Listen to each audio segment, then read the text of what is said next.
First, we have Professor Kakiuchi Shusuke from the University of Tokyo as the first keynote speaker. Professor Kakiuchi will speak on the subject of the latest developments in Japan towards the promotion of international arbitration and mediation, and achievements in legislation and the Japan Commercial Arbitration Association, JCAA's latest initiatives. Materials of his speech is posted on the official websites of the Ministry of Justice and the JCAA. Professor Kakiuchi, please, you have the floor.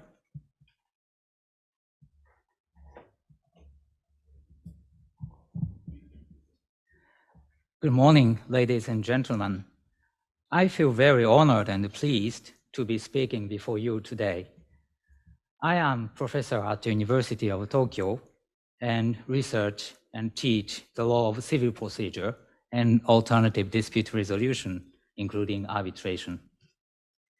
Today, I will talk about the latest developments in Japan towards the promotion of international arbitration and mediation.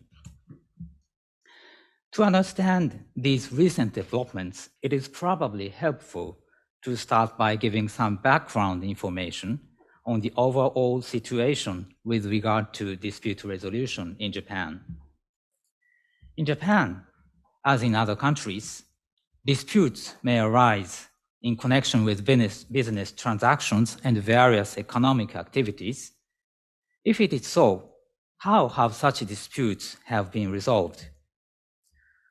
While it may seem surprising, of the various dispute resolution procedures for which statistical data is available, litigation is the one that has been used the most frequently. As is well known, the number of litigation cases in Japan is very low compared to other countries. But this does not mean that there are other dispute resolution mechanisms that are used more frequently than litigation. On the contrary, at least as far as the statistics show, the number of cases brought to various ADR procedures remains small compared to litigation. In addition, while court-annexed conciliation procedures and administrative type ADR procedures are used in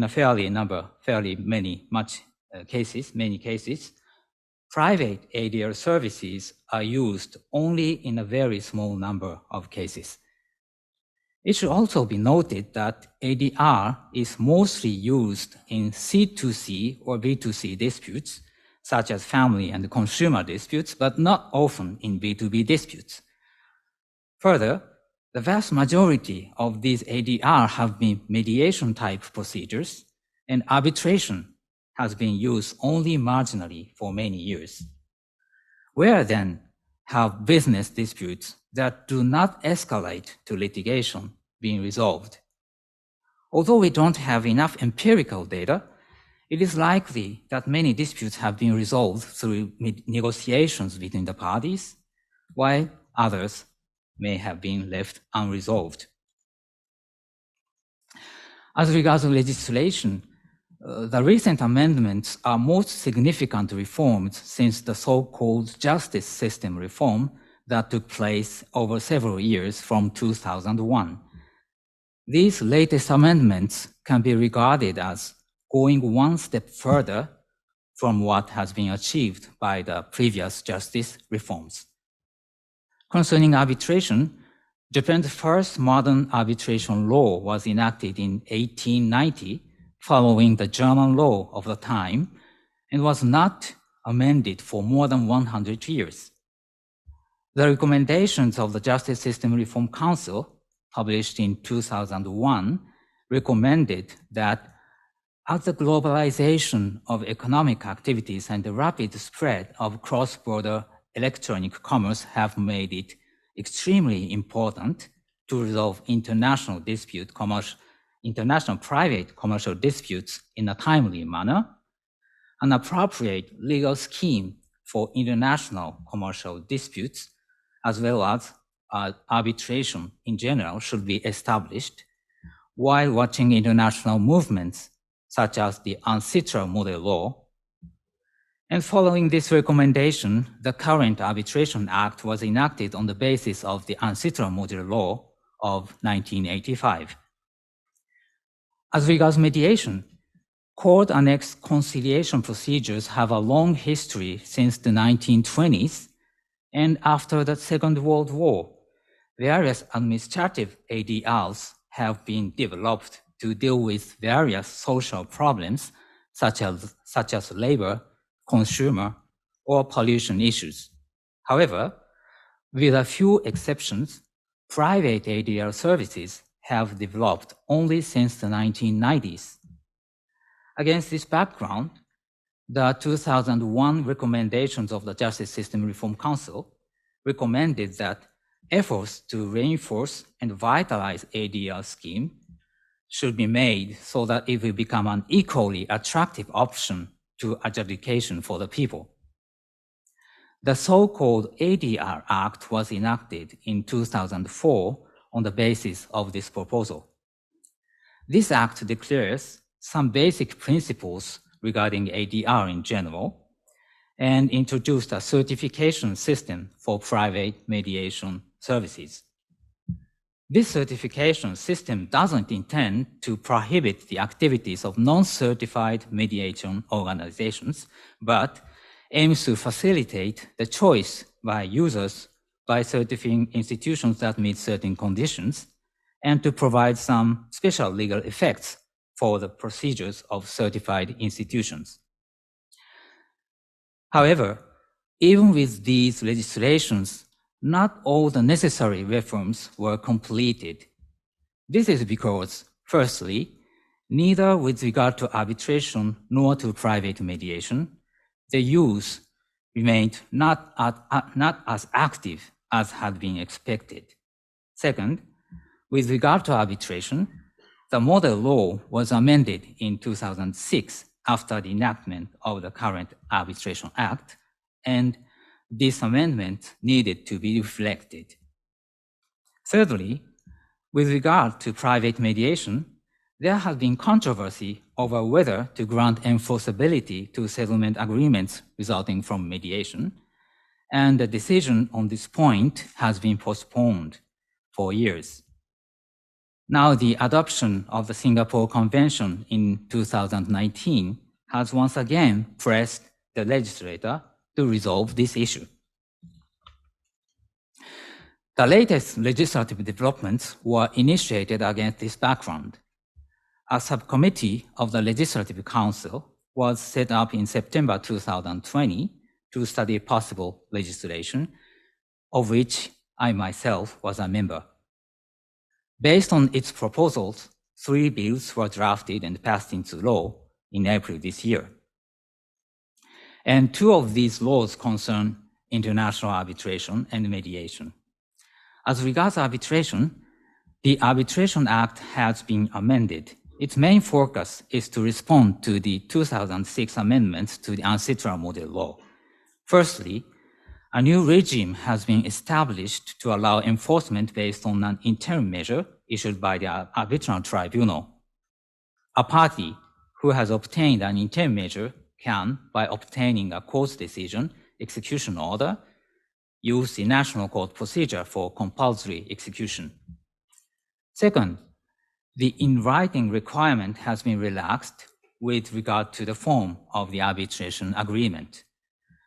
The Arbitration Act, before the amendment, already included a provision corresponding to paragraph 4 of Article 7, Option 1 of the current model law, but the latest amendments further relaxed the in-writing requirement by introducing a provision corresponding to paragraph 3, Article 7, Option 1 of model law. Third, several amendments have been also made to court procedures related to arbitration.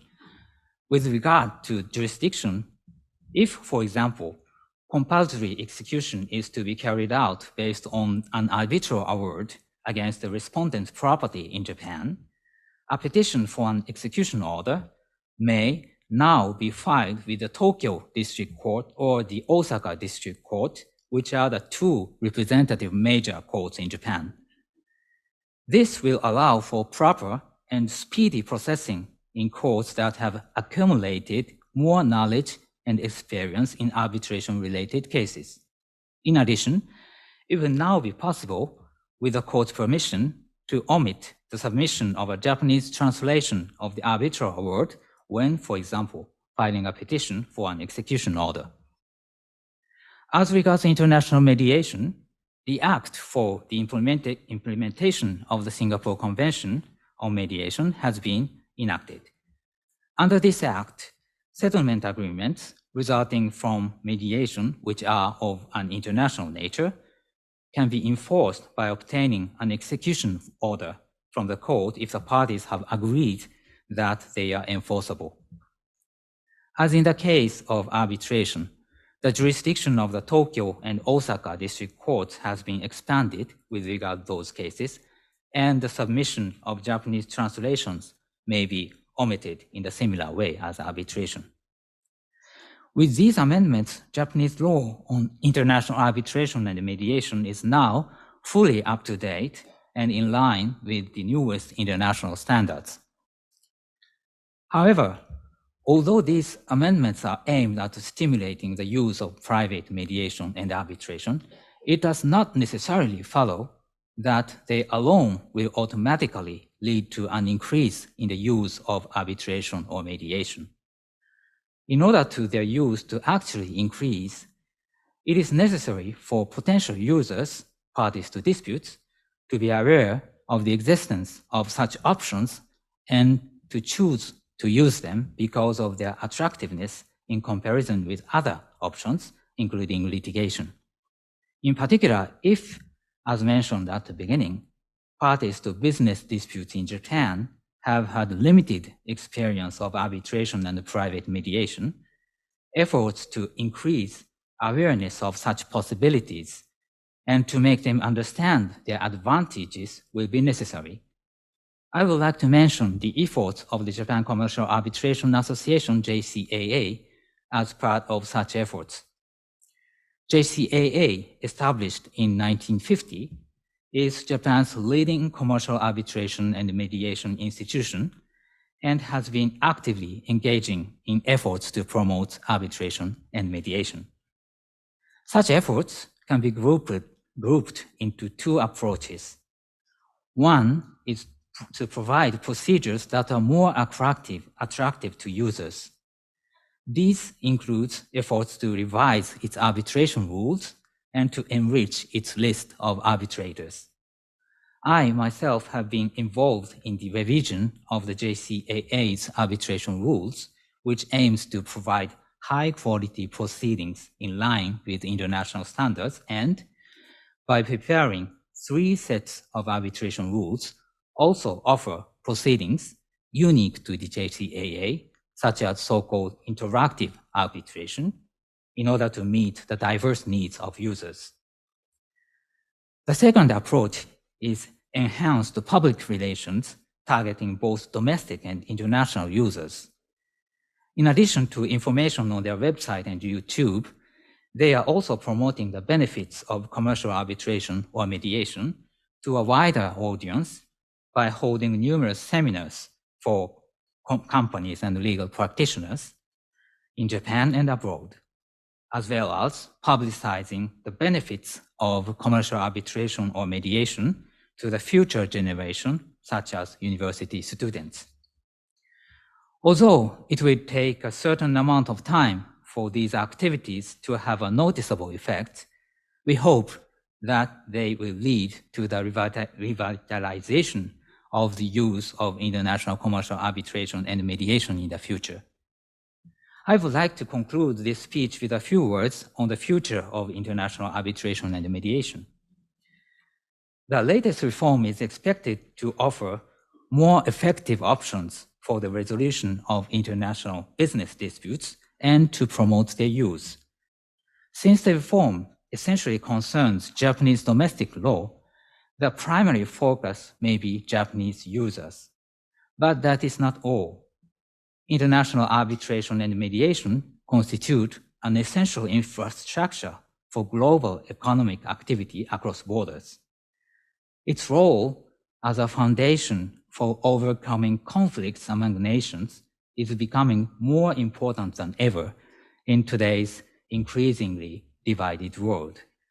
In my opinion, the latest reform is of great significance in that it demonstrates Japan's willingness to participate in and contribute to international cooperation to maintain and develop such a foundation. Thank you very much for your kind attention.